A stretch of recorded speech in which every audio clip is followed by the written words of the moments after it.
আসসালামু আলাইকুম সুপ্রিয় শিক্ষার্থীরা, তোমরা হয়তো ভালো আছো। আমি আল্লাহর রহমতে ভালো আছি। আমি শাহনাজ পারভীন, সহকারী শিক্ষক, নওদা বহুমুখী মাধ্যমিক বিদ্যালয় প্রস্তাবিত শেখ লুৎফর রহমান বহুমুখী মাধ্যমিক বিদ্যালয়ের পক্ষ থেকে তোমাদের শুভেচ্ছা জানাচ্ছি। আজ আমি আলোচনা করব নবম শ্রেণীর পৌরনীতি ও নাগরিকতা সাবজেক্টের পৌরনীতি ও নাগরিকতা সম্পর্কে। পৌরনীতি ও নাগরিকতা সম্পর্কে আলোচনা করতে গেলে সর্বপ্রথম আমাদের পৌরনীতির ইংরেজি শব্দ জানতে হবে, তারপরে পৌরনীতির বিষয়বস্তু সম্পর্কে জানতে হবে। তাহলে তোমরা একটু খেয়াল করো, বোর্ডের দিক একটু ফলো করো। পৌরনীতির ইংরেজি শব্দ হচ্ছে পৌরনীতির ইংরেজি শব্দ হলো সিভিক্স, CIVICS। পৌরনীতির ইংরেজি শব্দ হচ্ছে সিভিক্স। এই সিভিক্স শব্দটি CIVICS, এই সিভিক্স শব্দটি দুটি ল্যাটিন শব্দ সিভিস, CIVIS, সিভিসো, CIVITAS, সিভিসো সিভিটাস থেকে এসেছে। তাহলে তোমরা খেয়াল করো, পৌরনীতির ইংরেজি শব্দ কি? পৌরনীতির ইংরেজি শব্দ হচ্ছে সিভিক্স। এই সিভিক্স শব্দটি দুটি ল্যাটিন শব্দ থেকে এসেছে। একটি হচ্ছে সিভিস আর অন্যটি হচ্ছে সিভিটাস। সিভিস শব্দের অর্থ হচ্ছে নাগরিক। সিভিস শব্দের অর্থ হচ্ছে সিভিস শব্দের অর্থ সিভিস শব্দের অর্থ হচ্ছে নাগরিক, আর সিভিটাস শব্দের অর্থ হচ্ছে নগর রাষ্ট্র, নগর রাষ্ট্র। তাহলে সিভিস শব্দটির অর্থ কি? সিভিস শব্দটির অর্থ হচ্ছে নাগরিক এবং সিভিটাস শব্দের অর্থ হচ্ছে নগর রাষ্ট্র। প্রাচীন গ্রীসে নাগরিক ও নগর রাষ্ট্র ছিল অবিচ্ছেদ্য। প্রাচীন গ্রীসে নাগরিক ও নগর রাষ্ট্র ছিল অবিচ্ছেদ্য। ওই সময় গ্রীসের ছোট ছোট অঞ্চল নিয়ে কি গড়ে ওঠে? গ্রীসের ছোট ছোট অঞ্চল নিয়ে গড়ে ওঠে নগর রাষ্ট্র। যারা নগর রাষ্ট্রীয় কাজে সরাসরি অংশগ্রহণ করত তাদেরকে কি বলা হতো? নাগরিক। যারা নগর রাষ্ট্রীয় কাজে সরাসরি অংশগ্রহণ করত তাদেরকে নাগরিক বলা হতো। শুধু পুরুষ শ্রেণীরা রাষ্ট্রীয় কাজে অংশগ্রহণের সুযোগ পেত। দাস, মহিলা এবং বিদেশিরা এই নগর রাষ্ট্রীয় কাজে অংশগ্রহণের সুযোগ পেত না। তাহলে আমরা প্রাথমিক ধারণাটা কি পেলাম? যে পৌরনীতির ইংরেজি শব্দ হচ্ছে সিভিক্স। সিভিক্স শব্দটি দুটি ল্যাটিন শব্দ সিভিস ও সিভিটাস থেকে এসেছে। এই সিভিস অর্থ হচ্ছে নাগরিক এবং সিভিটাস শব্দের অর্থ হচ্ছে নগর রাষ্ট্র। প্রাচীন গ্রীসে নাগরিক ও নগর রাষ্ট্র কেমন ছিল? হ্যাঁ, অবিচ্ছেদ্য। প্রাচীন গ্রীসে নাগরিক ও নগর রাষ্ট্র ছিল অবিচ্ছেদ্য। ওই সময় ছোট ছোট অঞ্চল নিয়ে কি গড়ে ওঠে? ছোট ছোট অঞ্চল নিয়ে গড়ে ওঠে নগর রাষ্ট্র।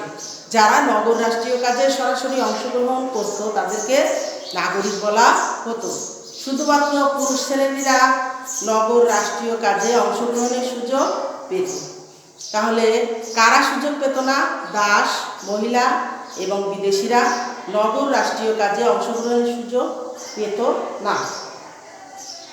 এবার খেয়াল করো, রাষ্ট্র প্রদত্ত নাগরিকের মর্যাদাকে নাগরিকতা বলে। রাষ্ট্র প্রদত্ত নাগরিকের মর্যাদাকে বলা হয় নাগরিকতা। নাগরিকতা। রাষ্ট্র প্রদত্ত নাগরিকের মর্যাদাকে বলা হয় নাগরিকতা। নাগরিকতা তাহলে কাকে বলে? মূলত রাষ্ট্র প্রদত্ত নাগরিকের মর্যাদাকে নাগরিকতা বলা হয়। রাষ্ট্র প্রদত্ত নাগরিকের মর্যাদাকে বলা হয় নাগরিকতা। আমরা পৌরনীতির সম্পর্কে প্রাথমিক ধারণা মোটামুটি শিখলাম। এখন আমরা আলোচনা করব পৌরনীতির সংজ্ঞা সম্পর্কে। অধ্যাপক E.M. হোয়াইট কি বলেছেন? British রাষ্ট্রবিজ্ঞানী E.M. হোয়াইট পৌরনীতির সংজ্ঞা সম্পর্কে ব্রিটিশ রাষ্ট্রবিজ্ঞানী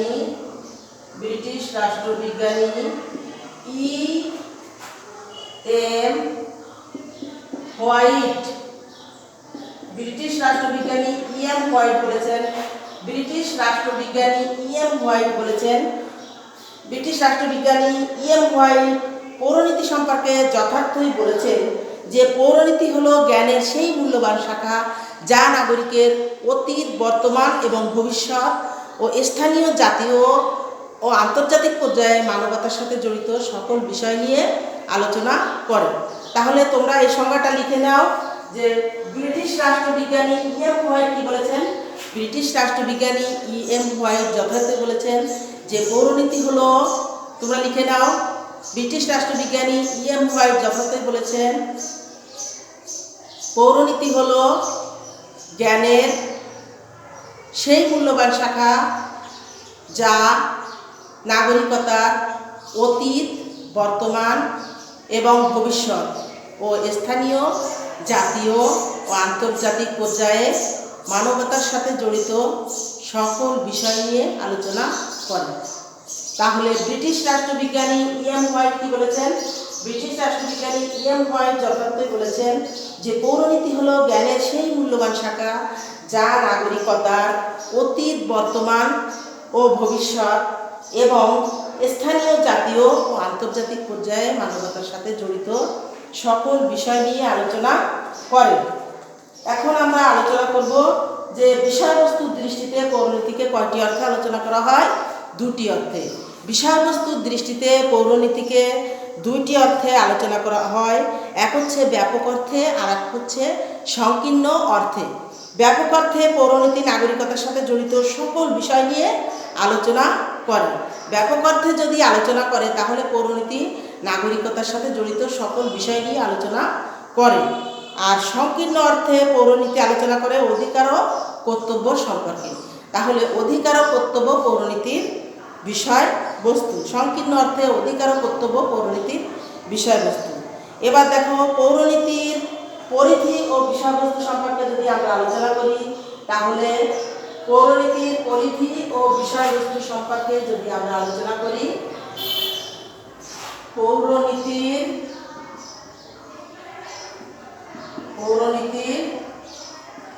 পরিধি ও বিষয়বস্তু। পৌরনীতির পরিধি ও বিষয়বস্তু সম্পর্কে যদি আমরা আলোচনা করি তাহলে সর্বপ্রথম আসে নাগরিকের অধিকার ও কর্তব্য। এক হচ্ছে নাগরিকের অধিকার ও কর্তব্য। তাহলে পৌরনীতি কি করে? নাগরিকের অধিকার ও কর্তব্য সম্পর্কে আলোচনা করে। দুই হচ্ছে সামাজিক ও রাজনৈতিক প্রতিষ্ঠান। সামাজিক ও রাজনৈতিক প্রতিষ্ঠান